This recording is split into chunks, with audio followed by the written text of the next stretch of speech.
Israel and the Jews. How are they connected? First, let's get something straight. Judea, Canaan, Holy Land, Zion, Israel, all are names for the same tiny piece of land. It's a country so small its name doesn't fit inside it. A bazillion years ago, Abraham, a nomadic visionary with a thin resume, has a hot idea for the first Israeli startup, a belief in one God. Needless to say, his stock tanks.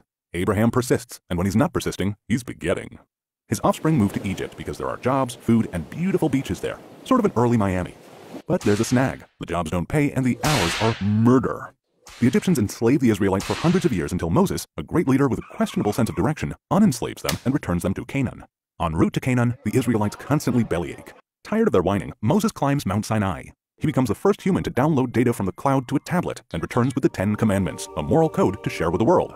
Wow, thanks. The 11th commandment, thou shalt not bitch, does not make the cut.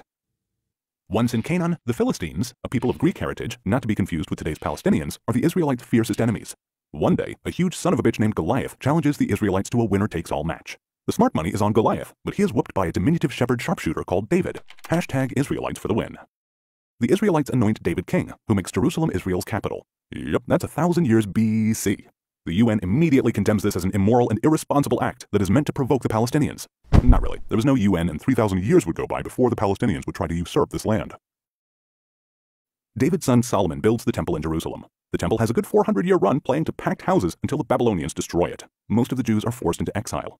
After 50 years in exile, the Jews are liberated by the Persians and are allowed to return home. They build a new temple atop the ruins of the first. Then Alexander the Great, a great Greek king and, you guessed it, another invader, destroys Persia and takes over Judea. The Jews and Alexander's heirs get along great until another Greek king, Antiochus the not-so-great, says, "Enough with the one-God thing. All hail Zeus and friends." The Jews revolt and clobber the Greeks. Antiochus amasses a huge army and threatens the Jews. The Jews send a reply, "Fight me. We did not take any foreign territory. We merely recovered our ancestral lands." The Jews prevail and rededicate the temple. But how long can a good thing last in this neighborhood? A century later, Rome is at the gates and Judea becomes its vassal state. A Jewish baby named Jesus is born in Bethlehem. Jesus has new ideas, but he's accused of sedition. The Roman prefect sentences him to death. The new Jewish sect grows and becomes Christianity, which gives the world the gifts of bacon, eternal salvation, and a whole new set of books. The Jews tire of the Roman rule and finally say, "Enough already." They revolt against Rome. The Romans demolish the Jewish rebels and for good measure, and for absolutely no good reason, also pillage and demolish the Second Temple. 60 years later, the Jews ask for a rematch and beat the crap out of the Romans. The Romans send in the big guns, who ironically have no guns, and beat the crap out of the Jews again. The Romans take 2 out of 3. Hashtag not winning. This time, the Roman emperor decides to be a real pain in the butt. He scatters many of the Jews throughout the Roman Empire, and in the first of very many deliberate falsifications of history, he changes the area's name to, wait for it, Syria Palestina, after the Greek Philistines who became extinct 800 years earlier. So Palestine was not a people. It's a made-up name the Roman emperor maliciously attached to Judea, Israel, the land of the Jews. We'll get back to that later. Answer this. The Jews are occupying Palestine. True or false? Or bullshit? It's bullshit. The Jews are the aboriginal people of Judea. Like Greeks in Greece, Native Americans in America, Chinese in China, Jews can't occupy Judea. The quiz is over, and so is Rome. Karma sucks. With much of the Jewish population scattered, Muhammad, a charismatic leader, appears in what is now Saudi Arabia and unites diverse nomadic Arab tribes under the banner of Islam. After Muhammad's death, his followers conquer the land of Israel and build the Al-Aqsa Mosque atop the ruins of the first and second Jewish temples, Judaism's holiest site. Next up, the Dark Ages. Not a good time to be Jewish. The Middle Ages. Still very dark. Jews take the rap for the Romans' killing of Jesus and are subjected to random killing sprees, mob riots, expulsions, and monstrous persecution. Christian crusaders spend years trying to conquer Jerusalem from the Muslims. As soon as they succeed, they promptly begin to slaughter the Muslims and the Jews. Next, this total Kurd Saladin takes Jerusalem from the Crusaders. Oh wait, write this down. Saladin is not an Arab. He's a Kurd, born in today's eastern Turkey. Palestine is still just a misnamed geographical area. If some peddler of an alternate reality tells you that there was an independent Palestinian state or kingdom or whatever, you can politely ask him, what borders did it have? Who ruled it? From when to when did it exist? The squirming to try to explain it will be illuminating. Food for thought. If Palestine were some ancient Arab country, they probably would have had a different name for it. Just as there are Arabic sounds with no equivalent sounds in English, in the Arabic alphabet, not a single Arabic word has the P sound in it. Google it. Knock knock. Who's there? It's the Ottoman Turks. Their turn to conquer the Holy Land. They rule corruptly and peacefully for 400 years. So what happened to the Jews? Despite all attempts to eliminate, exterminate, exile, and forcibly convert the Jews, they consistently and continuously maintained a presence in the land of Israel. Jews from almost every country under the sun, in ghettos in Poland, under the Inquisition in Spain, and in concentration camps across Europe, focus their prayers on Israel, the only place where they have been able to do what every nation does, construct their own society according to their own ideals. Ready for a question? Okay. Jerusalem is just as sacred to the Muslims as it is to the Jews. True or false? 5 Pinocchios. Jerusalem is mentioned over 800 times in the Bible and 0 times in the Quran. 0 as in zip, nada, nil, not even once. Feel free to fact check. From its first days under King David, Jerusalem has served as the capital of only one nation, the Jewish nation. The 1880s see increased immigration of Jews returning to their ancestral homeland. The malaria-ridden swamps are drained and agricultural communities thrive in the once barren hills. The 19th century, revolutions and reforms are in the air. Nations crave freedom. The Jews around the world feel it's time. A journalist named Herzl founds a Zionist movement for the return of Jews to their homeland. As more Jews come to the Holy Land, the resulting economic boom attracts Arabs from as far away as Algeria and Syria. A quick quiz. The Jews are not a nation. True or false? The Jews are the only nation on earth that inhabits the same land, bears the same name, speaks the same language, and worships the same God that it did 3,000 years ago. You can argue with a taxi driver in Tel Aviv about which route to take using the same language that Moses used to lead the Israelites out of Egypt. World War I is over. The winners hold a conference in San Remo, Italy, called, for the lack of a more original name, the San Remo Conference, to redraw the map of the Middle East. They create new borders and new countries. An area approximating present-day Israel plus Jordan is given to England. Their assignment and sworn task is to establish thereon a national home for the Jewish people.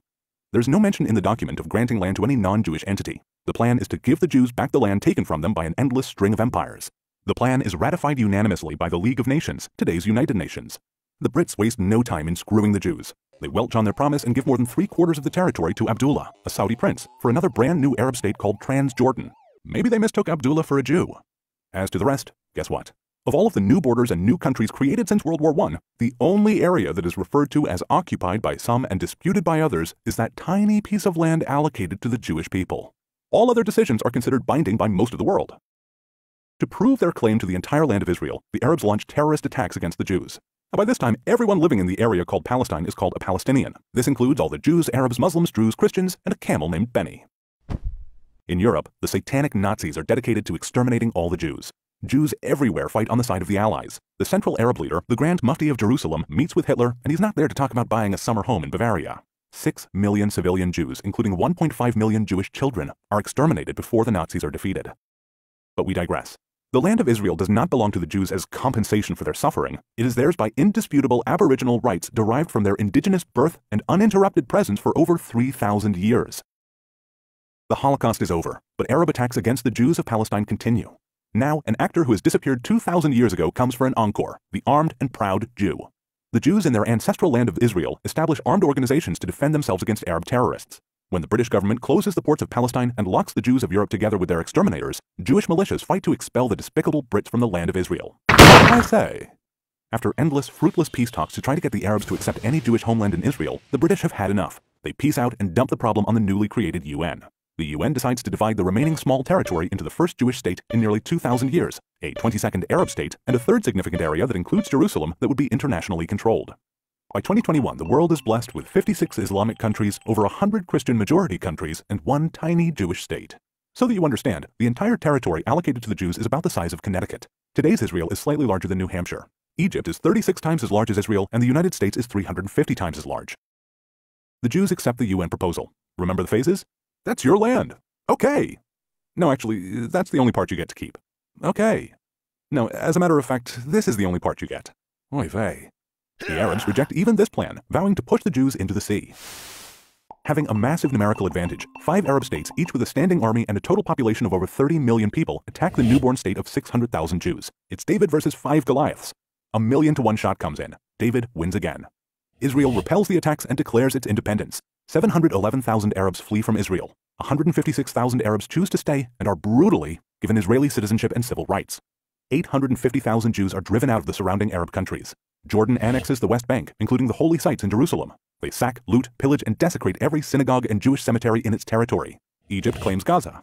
Despite total Arab control of the West Bank and Gaza from 1948 to 1967, the Arab world does not establish a Palestinian state there. Do you get this? They have total control of the so-called occupied territories, and they don't create a Palestinian homeland. Time to test you. Israel is an imperialist country. True or false? Let's look at this ruthless empire. Let's look at how Jews take over the world. Oh, just a moment. The green part is Muslim countries. Look how they conquer the world. Just a moment, let's get closer. If you squint a little, you can see those colonizers. Let's tell the world that if they only give us a little more of their land, there will be peace. There's a sucker born every minute. But now, Israel commits the most horrific racist genocide of all times. From the 156,000 Arabs that decide to stay in Israel after the war in 1948, only 472,000 are left by 1972, and a mere 875,000 by 1990. And wow, this just in, only 2 million Arabs are left in Israel by 2021. Guess how many Jews are still in Arab lands?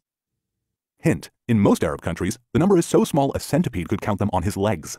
Fast forward a couple of wars to 1964. The Arab League creates the Palestinian Liberation Organization, the PLO. They mobilize the local Arabs, indoctrinate them with hatred towards Jews, and unite them for the first time in history as the Palestinian people. Mazel tov, a nation is born, the Palestinians. Article 24 of their charter states that the Palestinians have no claim to the West Bank or Gaza, which were under the control of Jordan and Egypt respectively. Their charter calls for the total annihilation of the State of Israel. 3 years later, Israel liberates Gaza and the West Bank, and the Palestinians immediately amend Article 24. The stubborn Israelis refuse to be annihilated and are subjected to constant terror attacks continuing to the present day. Pop quiz. The terror is a result of the occupation. True or false? Trick question. What occupation? There is no occupation. Judea, Israel, is the land of the Aboriginal Jews. Their indisputable connection to their ancestral homeland is undeniable. It's in the archaeological evidence, the historical record, and the genetic analysis. Arab terrorism started about 50 years before what uninformed people call the occupation, so that can't be its cause. Is it retaliation by anticipation? And then there's this war that lasts 6 days. It starts when the Egyptian army moves towards the Israeli border and Egyptian President Nasser boasts, "My army will destroy the Zionist entity." 6 days later, Israel crushes the 4 Arab armies that attacked it, conquering the Sinai Peninsula, including Gaza from Egypt and the Golan Heights from Syria. They liberate the so-called West Bank, including the old city of Jerusalem from Jordan. After almost 2,000 years, the Israeli flag is raised over the Western Wall, a remnant of the Jewish temple, where members of all religions can now pray freely. Since it was built by King David, Jerusalem has been attacked 52 times, besieged 23 times, ransacked 39 times, destroyed twice, rebuilt 3 times, and captured and recaptured 44 times. 3,000 years later, Jerusalem remains the indivisible capital of Israel. No country's birth certificate is more legitimate than that of Israel. Pop quiz. Israel is rich and the Palestinians are poor. True or false? Mostly true, but why? Have you ever wondered where all the money donated to the Palestinians go, or how Yasser Arafat, the PLO's first president, became the first Palestinian billionaire? No clues needed here. The Palestinian Authority, to this day, uses the foreign aid it receives to pay over $345 million a year to convicted terrorists and their families. After another failed attempt by the Arabs to destroy Israel, a peace agreement with Egypt is signed, then with Jordan, and more recently with African and Gulf states. It just goes to show, when Israel has a partner for peace, it doesn't take long for peace to materialize. Pop quiz. Israel is an apartheid state. True or false? Hogwash. Over 20% of Israelis are Palestinians with full and equal rights. Among Israeli Palestinians are doctors, Supreme Court justice, generals, a Miss Israel, and members of parliament. The Arabic language is recognized under special status in Israel. Palestinians in Israel are freer than in any Arab state. Does that sound like apartheid? You call it. The Palestinians demand a state of their own, clean of Jews. That's because they hate racists. What is it about world leaders that they are comfortable with the concept that if it's a Jewish territory, the rights of the Arabs must be respected, but if it's a territory for the Palestinian state, it must be free of all Jews? What gives? In 2005, in a thunderstorm of irony, Israel commits ethnic cleansing. It forcibly relocates the entire Jewish population of Gaza, over 8,000 people, creating something that no other civilized country would dare do. With hope for peace, they hand over the entire area to the Palestinians without a single Jew in it. The gratitude is instantaneous. Rockets start flying into Israel. Instead of building Gaza into a thriving, peaceful society, it becomes a terrorist base hell-bent on destroying Israel. So deep is the Palestinian hatred of the Jews that in order not to be seen as taking anything from them, they demolish an extensive infrastructure of greenhouses purchased for them by American donors and which provided thousands of jobs. Here's a present. It's a quiz. Gaza is a huge concentration camp. True or false? It's a big fat lie. The most common medical condition among Gaza's women is obesity. Not exactly the usual concentration camp malady. It's true that to protect Israeli civilians, they can't cross into Israel, but they also share an 8-mile border with Egypt, a Muslim state. Why is it that only Israel is accused of not letting them out? Why don't their Muslim brothers allow them to pass through Egypt? It's for the same reason that Israel doesn't. 2005 sees an increased danger to Israel's security and legitimacy. The attempts to demonize, delegitimize, and criminalize Israel by some Arab nations is joined by non-state actors such as BDS, J Street, and the New Israel Fund. These Jewish and non-Jewish anti-Semitic provocateurs spread outright lies and malicious misinformation in an attempt to destroy the modern state of Israel. This is the sweetest thing that can be said about them. After Dachau and Auschwitz, Jews have learned to overcome the likes of these. But not everyone has been drinking from this anti-Semitic Kool-Aid. Many world leaders have loudly and consistently spoke out in support of Israel. Israel must exist and has the right to exist. Israel is the child of hope and home of the brave. You're just going to have to get used to the fact that Jews defend themselves. And another damn quiz. The UN is always condemning Israel. True or false? True. Israel is delegitimatized and demonized at the UN like no other country in the world. If Algeria introduced a resolution declaring that the earth was flat and that Israel had flattened it, it would pass by a vote of 164 to 13 with 26 abstentions. Over 70% of all UN General Assembly resolutions single out Israel. Criticizing Israel politics is not anti-Semitic. Disproportionately criticizing and demonizing Israel is anti-Semitic. When Israel expels 12 Palestinian agitators, the UN goes ballistic with condemnations. Kuwait and Saudi Arabia expel 1 million Palestinians after the Gulf War, and it's not even put on the UN agenda. Palestinians claim that the key to solving all the Middle East problems is the resolution of the Palestinian-Israeli dispute. If the pure force of repetition would make it true, then this claim would rank right up there with Newton's laws. A Sunni Muslim detonates a car bomb in a crowd of Shiites. In revenge, a Shiite Muslim blows up a sacred Sunni holy site.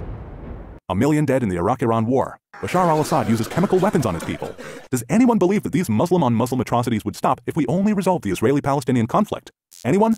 The Arabs could have had peace with Israel on very easy terms at any time since 1948. Every Israeli government attempts to reach a peace agreement with the Arabs. The so-called two-state solution is rejected again and again and again and again. President Trump's peace plan is rejected by the Palestinians sight unseen. That's more rejection than you get in show business. Last pop quiz, promise. If the Palestinians lay down their weapons, there will be no more war. If Israel lays down its weapons, there will be no more Israel. True or false?